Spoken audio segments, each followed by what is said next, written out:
నీ ప్రేమ నిజమైనదేనా అనే పుస్తకంలో 5వ చాప్టర్ ప్రేమ వ్యామోహమా. ఇద్దరి మనస్తత్వాలు విభిన్నమైనవి. వారి వారి జీవిత గురి వేరు వేరు. వారి ప్రాముఖ్యతలు ఒకటికి ఒకటి పొసగనివి. వారి జీవిత దృక్పథము, జీవిత గమ్యం ఒకదానికి ఒకటి పొత్తు కుదరనివి. ఒకరికి జీవము గల దేవుని మందిరం, దేవుని సన్నిధి ప్రాణము. మరొకరికి పై ఆడంబరాలు, జీవిత డంబము, ఆస్తులు, అంతస్తులు ఇష్టము. ఇలాంటి వారు కలిసిమెలిసి వైవాహిక జీవితం జీవించటం ఒక కప్పు కింద కుక్కను పిల్లిని ఉంచటమే. అపార్థాలు, అవహేళనలు, అసహ్యం, అపహాస్యం దైనందిన కార్యక్రమాలలో అడుగడుగున ప్రస్ఫుటమవుతాయి.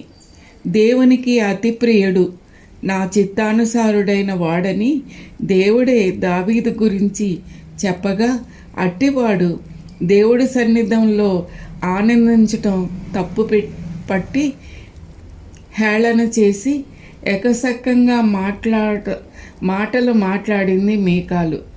దావీదైతే తన దీనస్థితి ఒప్పుకుంటూ దేవుని యొక్క మహోన్నతమైన ప్రణాళిక తన పట్ల ఎలా ద్యోతకమవుతుందో వెల్లడిపరిచాక కూడా ఆ స్త్రీకి కించెత్తైన మనసాక్షి గుచ్చుకోలేదు.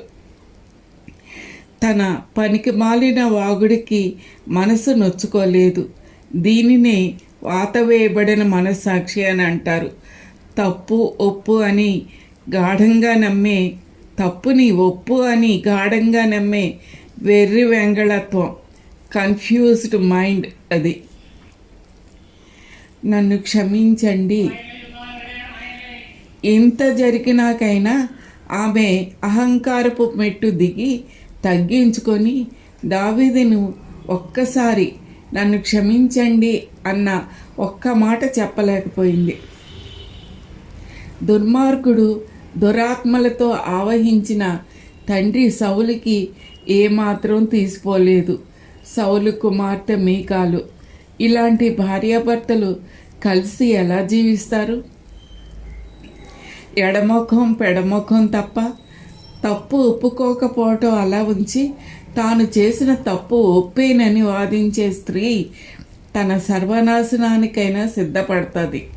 భర్త ప్రేమకు దూరమయ్యి సిగ్గు ఎగ్గు లేకుండా వీధిన పడి బ్రతకటానికైనా సిద్ధపడుతుంది తప్ప తగ్గించుకొని పశ్చాత్తాపడి భర్తను క్షమాపణ అడగలేదు. అదే కోవకు చెందినది మీకాలు. ఇలాంటి వారు ఏదో మరొక వ్యాపకంలో జీవితం దొల్లిస్తారే తప్ప తమ కుటుంబం కట్టుకోలేరు. మీకాలు అహంకారం వదిలి దావీదుకి క్షమాపణ చెప్పలేదు. దావీదు కన్నా అంతస్తుకే ప్రాధాన్యతనిచ్చింది. రాజకుమార్తె అనే మధ్యంతరపు సిరి వలన కలిగే అహంకారంతో శాపగ్రస్తురాలై చనిపోయింది. తత్ఫలితంగా దావీదు వంశంలో జన్మించవలసిన రారాజు మెస్సియా యేసుక్రీస్తు ప్రభువుకి మొత్తమ్మ అయ్యే బంగారు అవకాశం పోగొట్టుకుంది. ప్రేమ ఉంటే ఐక్యత ఉండాలి. ఆ ఐక్యత అనే ఏక మనసులోనే ఒకరినొకరు అర్థం చేసుకోగలుగుతారు. లోతు భార్య లోకాశలకు ఎలా ప్రతీకో మీకాలు కూడా లోకాశలకు గర్వానికి ప్రతిబింబం. భార్యామణులారా, లోతు భార్యను జ్ఞాపకం చేసుకొని హెచ్చరింపబడుతున్నాము. గర్వం, అహంకారంతో భర్తను చులకనగా చూసిన మీకాలను జ్ఞాపకం చేసుకొని తగ్గించుకొని విధేయత చూపితేనే ఐక్యత గల భార్యాభర్తల అనుబంధం ఏర్పడుతుంది. అంతవరకు భార్యలారా, మీరు ఎంత గుంజుకున్నా భర్త హృదయంలో స్థానం సంపాదించుకోవటం అసాధ్యం. 1 సమూయేలు 18వ అధ్యాయం 19వ వచనం, 2 సమూయేలు 21వ అధ్యాయం 8-9 వచనాలు చూడండి. మీకాలు తన అక్క పిల్లల్ని తెచ్చుకున్నది. 5 కుమారులు. వారు 5 గిబియోనులోని కొండ మీద యెహోవా సన్నిధిని ఉరితీశారు. కోతకాలమున యవల కోత ఆరంభమందు వారు మరణమైరి. ఇక మీకాలు వేరే వ్యాపకంగా అక్క పిల్లల్ని తెచ్చి పెంచినప్పటికీ వారు ఆ విధంగా మరణించారు. అప్పటికైనా ఆమె తగ్గించుకోలేదు, క్షమాపణ అడగలేదు. నిజమైన ప్రేమ కాదు, అది వ్యామోహం. దావీదు అపరిచితుడిగా ఉన్న సమయంలో కేవలం ఒక గొర్రెల కాపరిగా తన తండ్రి సముఖంలోకి వచ్చినప్పుడు, అతడు ఒక నిరుపేదగా ఉన్నప్పుడు అందరూ తన సహోదరుడి యోనాతాను కూడా అతన్ని ప్రేమిస్తుంటే తాను ప్రేమించేశానని ఊరువాడ చాటుకున్నది. నిజానికి ఈమెది నిజమైన ప్రేమ కాదు, అది వ్యామోహం. ఆంగ్లంలో ఇన్ఫాచ్యుయేషన్ అని అంటారు. ఇది ఎవరిని పడితే వారి పట్ల కలుగుతుంది. దారిపోయే దానేయ, టీవీ బాగు చేయటానికి వచ్చిన మెకానిక్కు, మాటలు వేయటానికి వచ్చిన కంసాలి, చిలక జోస్యం చెప్తూ అరుగు మీద కూర్చున్న వాడిని ఒకటేంటి, ఎవరిని చూసినా ప్రేమ పుట్టుకొచ్చేసి అదే వ్యామోహం. నిన్ను ప్రేమిస్తున్నా అని ఆడది చంకలు కొట్టుకొని ఎగబడి వెనకబడే రోజుల్లో ఉన్నాం మనం. సిగ్గుగా భావించవలసిన విషయాలను రోడ్డు మీద పెట్టేసి మాట్లాడుతున్నారు. సిగ్గు అనే మాటను అదేదో తప్పుగా భావిస్తున్నారు. మీకాలు రోజులు కూడా అవే. చరిత్ర పునరావృతం అవుతుంది. మనిషి బుద్ధి కోతి బుద్ధి, మార్పు లేదు. ప్రేమించిన వ్యక్తి ఒకవేళ అతడి రాజ్యాలు కోల్పోయి, ఆస్తులు కోల్పోయి, ఉద్యోగం కోల్పోయిన పరిస్థితులు వస్తే ప్రేమ లేదు, దోమ లేదు. కాలేజీ రోజుల్లో లవర్, పేరమర్ గుర్తుకు వస్తాడు. తుర్రుమని ఎగిరి వాడి చెంతన చేరుతుంది. మీకాలుకి వాళ్ళ తండ్రి మంచి సపోర్ట్ ఇచ్చి వేరే వాడితో పంపేశాడు. వెర్రి అంటే కన్ఫ్యూజ్డ్ రాజుకి వెర్రి అంటే కన్ఫ్యూజ్డ్ కూతురు వాడిని విడిచి తిరిగి దావీదు పంచన చేరింది. కానీ బుద్ధి మారిందా? ఇప్పుడు ఫల్తీయేలు వద్ద నుండి వచ్చాక ఆహో ఎంతమంది మగాళ్ళు నా వెనక అనుకుంది. ఎందుకనో వాడు దాని వెనకనే బలబలా ఏడ్చుకుంటూ బహురీము అనే ఊరు వరకు వచ్చాడంట. బహుశా వెక్కిళ్ళు పెడుతూ వచ్చాడేమో. అబ్నేరు అరే వెనక్కి పోరా అని అరిచాడు. తోక ముడిచి మెదలకుండా వెళ్ళిపోయాడు. ఇదంతా నా విలువే అనుకుంది మీకాలు. విలువ అంటే అర్థం తెలుసా ఈ ఆడదానికి? విలువలేని బ్రతుకు. కానీ నా విలువే అనుకోవటం వెర్రి వెంగళతనం కాక ఇంకేమిటి? మనం ఈ రోజుల్లో అలాంటి వాళ్ళని మెంటల్ అని ముద్దుగా పిలుచుకోవాలన్నమాట. సాతాను వీళ్ళని మెంటల్ హాస్పిటల్లో వెయ్యనివ్వకుండా బుట్ట కింద పాముల నాగస్వరంతో జోగుడుతూ ఉంటుంది.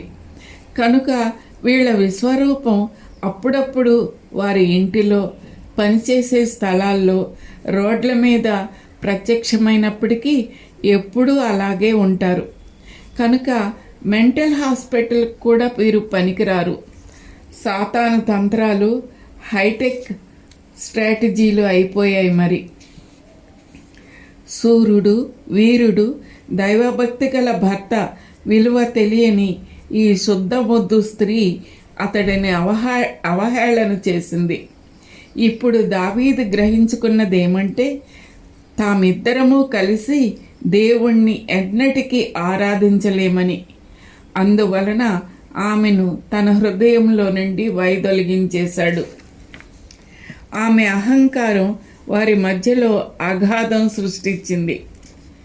నిజమైన ప్రేమ 1 కొరింథీలు 13లో వ్రాయబడింది. అది భార్యాభర్తల మధ్యలో అనుదినము సాధకం చేసుకోవాలి. అప్పుడే వారి మధ్యలో ఏక మనసు, ఐక్యత కలిగి ఒకరినొకరు అర్థం చేసుకోగలుగుతారు. మీకాలుని జ్ఞాపకం చేసుకొనుడి. లోతు భార్య లోకాసులకు ప్రతీక. లోకా 17:32. అయితే మీకాలు అహంకారానికి ప్రతిబింబం. పరిశుద్ధ గ్రంథం లోతు భార్యను జ్ఞాపకం చేసుకోండి అని ఉద్బోధిస్తుంది. అయితే మనం మీకాలను కూడా జ్ఞాపకం చేసుకోవాలి అని హెచ్చరింపబడుతున్నాము. గర్వం, అహంకారంతో భర్తను చులకనగా చూసిన మీకాలును జ్ఞాపకం ఉంచుకోవాలి. తగ్గించుకొని విధేయత చూపిస్తేనే ఐక్యత గల భార్యాభర్తల అనుబంధం ఏర్పడుతుంది. ఇది కష్టంగా ఉన్నా పరిశుద్ధ గ్రంథం నేర్పించేది అదే గనుక క్రైస్తవురాలు అనిపించుకునే నీవు ఆ వాక్యానికి లోబడి తీరవలసిందే. లేకపోతే మంగళసూత్రం లేక పెళ్లి సర్టిఫికేటు అనే లైసెన్స్ పట్టుకొని నీవు ఎన్ని కోట్లు తిరిగినా, అరచి గీ పెట్టినా, దన్నాలు చేసినా మగని హృదయంలో స్థానం సంపాదించుకోవటం అసాధ్యం. లేచుటకు ఇష్టమగు వరకు ప్రేమను కలత పెట్టకు. పోట్లాడి పొగరమోత్తనం చూపించి భర్త ప్రేమ పొందాలనుకోవటం అసంభవం. భక్తి లేని భార్యలు ఒక ఎత్తు అయితే, భక్తి గలమని చెప్పుకునే స్త్రీలు మరొక ఎత్తు. వీరిది పరిసయ్యుల భక్తి. వాక్యం ఇంతో అంతో తెలుసు. భర్తల్ని చేతకాని దద్దమల్లా ఎంచి వాళ్ళని ఓ మూలకు నెట్టి నేనే తగుదునమ్మా అని విర్రవీగి అందరి ముందు భర్తలను అవహేళన చేయటం స్త్రీకి తగునా? అతని ప్రార్థనకి వంక పెడతావు. అతను వాక్యం సాక్ష్యం చెబితే వంకలు పెడతావు. ఈసరించి అవమానపరుస్తావు. నీ భక్తిని దేవుడు హర్షిస్తారా? అతడు శిరస్సు నీవా లేక నీ భర్త? నా భర్త నాకు లోబడటం లేదని కంప్లైంట్ ఇచ్చే నీవు అసలు క్రైస్తవురాలివేనా? ఒక దైవజనుడు ఇలా అన్నాడు, నా భార్య ఇంటి వద్దనే ఉంటే నేను వేరే ఎక్కడైనా సరే బాగా బోధించగలను, బాగా ప్రార్థన చేయగలను అని. అంటే అర్థం ఈమె అతన్ని అణిచేస్తుంది అసూయతో. కనుక ఆమె అవహేళనకి తట్టుకోలేక ఆమె సమక్షంలో ప్రార్థన చేయలేడు, బోధించలేడు. భర్తలను కుంటివాడిగా, గ్రుడ్డివాడిగా, మూగవాడిగా, చెవిటివాడిగా చేసి దేవుని రాజ్యంలో పనికిరాని వానిగా చేసేది క్రైస్తవ స్త్రీ. ఆమెది భక్తి కాదు. భర్తలారా, మీ భార్యలను నిజంగా ప్రేమించండి. భార్యను ప్రేమించక ఇంకెవరిని ప్రేమిస్తారు? భర్తను గౌరవించక ఇంకెవరిని గౌరవించగలరు? భార్యలారా, మీ భర్తలను గౌరవించి ఘనపరచండి. లేకపోతే మీకాలు వంటి మనసు మిమ్మల్ని నెమ్మదిగా ఉండనివ్వదు. ఆమె అహంకారం మీకు శాంతినివ్వదు.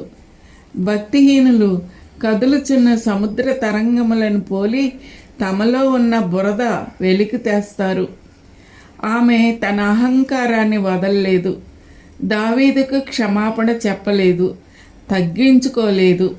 దావీదు కన్నా తాను అంతస్తులో గొప్పదానిని, రాజకుమార్తెను అనే మధ్యంతరపు స్త్రీ అహంకారంతోనే శాపగ్రస్తురాలై చనిపోయింది.